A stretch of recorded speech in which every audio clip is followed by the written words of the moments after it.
Esta constipação ainda não fugiu de mim e voltou com mais força, mas na mesma eu não posso deixar-vos sem estupidez, ou pelo menos sem uma história heroica.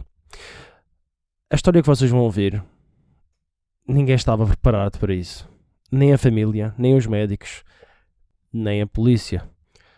Vamos ser mais específicos, mas antes, música! É isto e não passa disto. A vida é um guião nunca previsto. É isto e não passa disto. Mesmo quando insisto que tenho um quisto. Armado em pai. O protagonista desta história chama-se George. O George é um homem comum, daqueles que podia estar ao lado de uma bomba de gasolina apenas a reclamar do preço do gasóleo. Mas naquele dia, sim, naquele mesmo dia, o George estava prestes a entrar numa situação tão extrema que nem os argumentistas de Hollywood imaginariam escrever. Ao menos se imaginassem, dava um grande filme. Tudo começou com o filho dele, o Trip, um rapaz de 27 anos que já tinha dado alguns sustos à sua família. Sustos como convulsões, episódios complicados, idas ao hospital que deixavam toda a gente com o coração nas mãos. Mas o Trip tinha uma espécie de talento para sobreviver ao impossível. Era quase tradição familiar. Ele caía no chão, assustava toda a gente e depois levantava-se como se nada fosse. Até o dia que ele já não se levantou mais. O Trip sofreu um AVC tão violento que a família correu para o hospital sem saber se ia voltar a vê-lo de pé.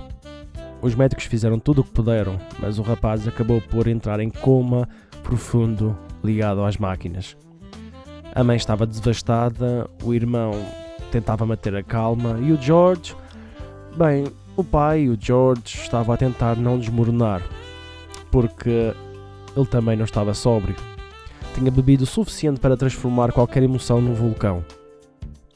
Os médicos entraram na sala com aquela expressão que ninguém gosta de ver.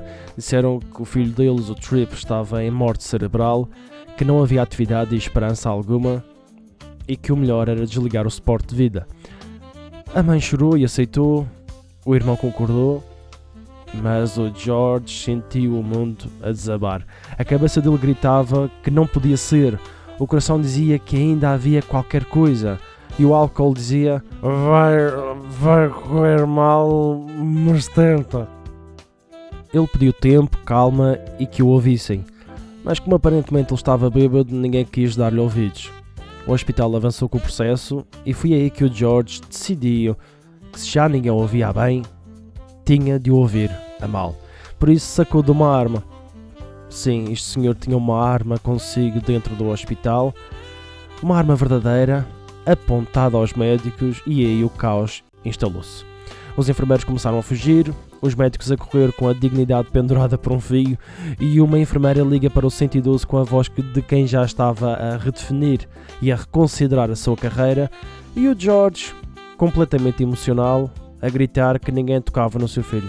Ninguém toca no meu filho. O irmão ainda tentou ser o herói da história, saltou para cima dele, conseguiu tirar-lhe a arma, mas o George levantou-se com a confiança de quem já não tinha nada a perder e disse: acham que é a única arma que eu tinha? E bastou isso para toda a gente sair da sala com a mesma velocidade de quem ouve: atenção, última chamada para o voo. O hospital entrou em lockdown e a SWAT chegou. George, renda-se! E o George respondia: oh, não! Tão seco que até o megafone deve ter ficado ofendido. E bêbado. Durante horas o George ficou ao lado do filho, a segurar-lhe a mão, a falar com ele, a pedir-lhe um sinal. E o mais incrível é que o George não tinha arma nenhuma. Só queria ganhar tempo. Só queria que o filho tivesse mais alguns minutos antes de o mundo desistir dele. E foi nesses minutos que tudo mudou. O Trip apertou-lhe a mão. Uma vez. Outra vez. E ele pediu-lhe: aperta, filho, mais uma vez. E ele apertou outra vez. E o coração do George explodiu dentro do peito. Aquele aperto não era um mero reflexo. Aquele aperto daquela mão. Era a vida, era o filho a dizer: ainda estou aqui. O George levantou-se, abriu a cortina e disse à SWAT: "Eu rendo-me." A polícia entrou, prendeu-o e levou-o dali, e enquanto ele era algemado, o Tripp começava a dar sinais de recuperação. 11 meses depois, o George saiu da prisão. O Tripp estava vivo, recuperado e a dar entrevistas na televisão. Disse que o pai tinha violado a lei, mas que o tinha feito pelas razões certas. Disse também que estava vivo por causa dele. E disse isto com uma serenidade de quem sabe que o amor às vezes é irracional, perigoso e completamente absurdo, mas também é a única coisa que nos salva. Há quem diga que o amor move montanhas. No caso do George, moveu equipas táticas, bloqueou corredores do hospital e obrigou especialistas a rever diagnósticos. E no final, contra todas as probabilidades, o filho acordou. Não porque a ciência falhou, mas porque o pai se recusou a desistir antes do tempo. É estranho, mas há momentos em que a vida parece escrever argumentos que nenhum guionista teria coragem de apresentar, e este é um deles. Uma história que mistura desespero, fé, teimosia, álcool, polícia de choque e um aperto de mão que mudou tudo. Moral da história? Amém. Diz que é bom. Obrigado e bom dia. É isto e não passa disto. A vida é um guião nunca previsto. É isto e não passa disto. Mesmo quando insisto.